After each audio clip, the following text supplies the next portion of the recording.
Hi everybody and happy Friday. I decided that with my 3 days I'm going to have 3 separate themes, basically. Because you guys don't know me at all right now, if you don't know anything about me, Mondays will be Meet Me Monday, Wednesday, probably what? Wednesday, where I'll figure out something really kind of strange to talk about. And that might be something in my life, or it might be something in the news. And then Fridays, depending on what's going on, will be Freak Out Friday or Fantastic Friday. And this Friday right now is Freak Out Friday. Because I did promise a Christmas episode, and Christmas is what's freaking me out right now.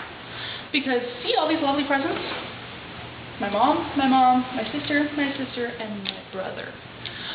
So, either I don't have a dad, or I just don't love my dad. None of those are true. The problem is, he's really hard to shop for. I love my dad to death, and it's just, he doesn't think he's hard to shop for, but he really is. Every year I go through and I have the biggest problem shopping for him, and you see, the thing is, this present right here, I bought this in October, because the biggest thing with the shop where I bought it, it was almost the last of what the shop owner had. I'm not even going to say whether it's male or female, because I'm trying to keep my sister in the dark. I don't want her to be all like, oh, I think I know what you got me, because I got it, and I'm like, so, I got your present for Christmas. She's like, oh, what is it? Really? Like I'm going to tell you? Really? And then these ones I got a little bit later in November, and this one I just got this past week. And I'm out of ideas. I've gone year after year struggling to find something for my dad. And we used to have like one specific shopping day, and I would run around whatever store we were in trying to find something for my dad. I mean, frantically. If we were in the mall, I would run up and down the mall like 3 or 4 times trying to find something to give to my dad for Christmas. Because he's really hard to shop for. So yeah, Freak Out Friday. And the biggest thing is I can only go into town once a week because I have a private violin lesson on Tuesdays. So I go in on Tuesdays. You know, I do all my shopping on Tuesdays. I pay my cell phone bill on Tuesdays, even if it goes out a couple of days before Tuesday. I'll pay it on Tuesday. I have a pay-as-you-go plan, just in case you were curious about that. I fuel up my truck on Tuesdays. I do everything on Tuesdays because that's the day I'm in town. And it's just, I have a big gas guzzling pickup, and I love it to death. It is so cool. I love it. It's noisy and obnoxious. And very Idahoan, if you think about it. It's actually a boy's truck. Everybody's all like, you're driving such a boy's truck. But I love my truck. It's really cool. And so that's why I only go into town once a week, is because of that fuel mileage problem.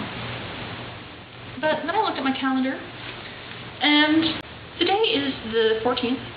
The next time I'm going to be in town is on the 18th. I'm not sure if you guys can see this, but on the 18th, right there, is when I'm going to be in town next.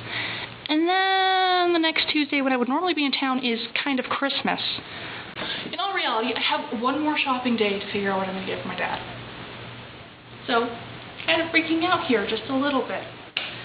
But what I really wanted to talk to you guys about is the importance of the presentation of, really about Christmas altogether. But what I wanted to start off with was how I feel the importance of the presentation of presents is. And I find the presentation of presents important because it shows that whoever wrapped the present, whoever the present is from, cares. You know, and I feel like it makes you all the more excited to open it up and find out what's inside. So I'm just going to show you these things really quick. This one's to my mom. Let me straighten out this bow. I crunched this bow. But if you're curious or you want to try something like this, the best thing to do is wired ribbon. And then basically you put it upside down with the ribbon and then twist it on the bottom and tie it on top and puff out the bow. And then you have this really pretty thing. And the biggest thing is I have horrible handwriting. I have always had horrible handwriting. And so I made these little cards. I'll show you this really quick. And it has diamonds on it. You know, I bought this really cool set of decorative paper. And mostly because it had peacock stuffing. And I love peacocks. And I can't even explain why I love peacocks so much. But I love peacocks. But so I've got this really pretty decorative paper with diamonds on it for the tag. Okay, so there's that one. And I want basically the same thing, except I didn't do quite as much with the, I'm sure this has an actual name, but you know, not this part of the bow, but this part of the bow, I didn't do as much with it. Like I said, nice little thingy. And this this is a technique I wanted to try forever and ever and ever ago, and it's actually really, really easy, and it looks beautiful. And like I said, it just shows that you care. It shows that that whoever you're giving the gift to matters. Yes, I'm showing you all the gifts because I'm awesome like that. This is the one gift I have that isn't fragile right now. So, whee! It's also very light. This is my sister's gift, so you know, yeah, it's not fragile. It's very light. Maybe it's an empty box. It's not an empty box. I spent a lot of money on that gift. And this one really is my favorite because I like going over the top. Look at the size of that gift. See, look, it's tiny. That is the size of the gift. The bow is as big as the gift. The tag as big as the gift. This one's also to my sister. I included this little note. It says, "I may be small, but I am mighty. Unwrap me and enjoy an explosion of awesome." I was bored. I was actually going to make it rhyme, but when you say awesome, everything seems more awesome. And then this, you know, talking about the presentation of gifts, shows you how much I love my brother. I actually read out of the diamond paper, so his has buttons. His little tag has buttons. And when I bought these bows, I'm all like, oh, I don't even want to use those as presents because they're so pretty. And this one was a huge pain in the butt to wrap. I'm not even entirely sure why. So it's not really the nicest wrapping job I've ever done. But isn't that a pretty bow? And the biggest thing is I actually technically ran out of ribbon. I was able to wrap 3 presents with that ribbon. Anyway, so back a little bit more on just Christmas. You know, there's the whole presentation of presents thing. The thing that has been driving me absolutely nuts is anytime somebody mentions a Christmas tree on Facebook, all my atheist friends are like, well, they just stole the evergreen tree from the pagans.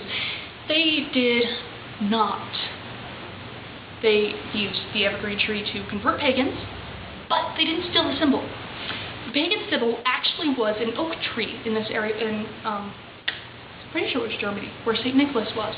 And he had seen these beautiful, beautiful oak trees, and that's what the pagans were worshiping, were these oak trees. That was their god.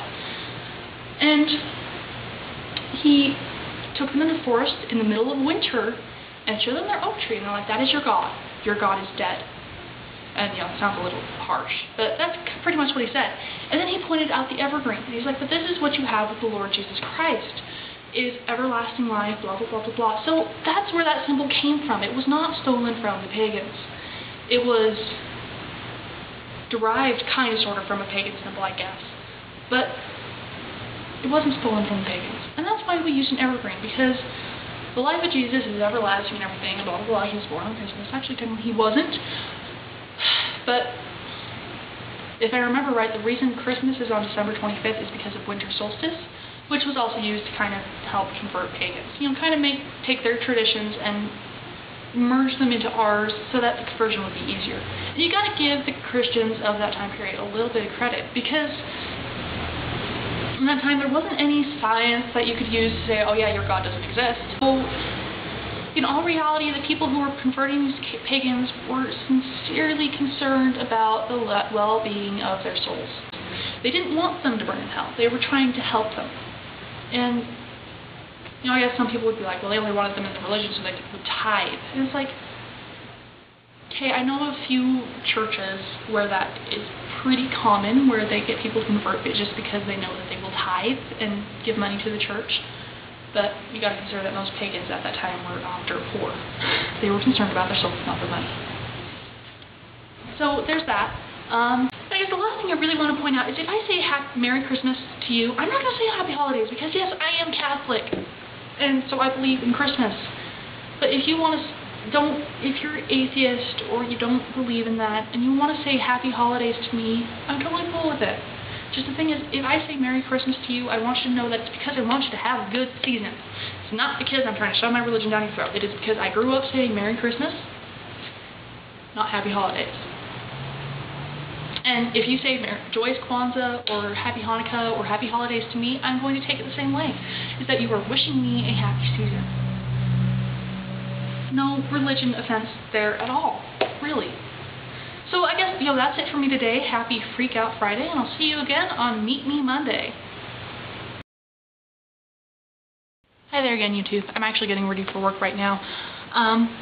But I mentioned the whole Meet Me Monday thing, and I would like it if my viewers, my subscribers, in the description below, it'd be really cool if you asked questions that I could answer on Monday. You know, questions about me and, you know, what I do, you know. little things, you know. And if you don't have any questions, then I'll just do the first thing I think of. But some questions would be cool. I want to know what you guys want to know. So I'll see you guys on Monday.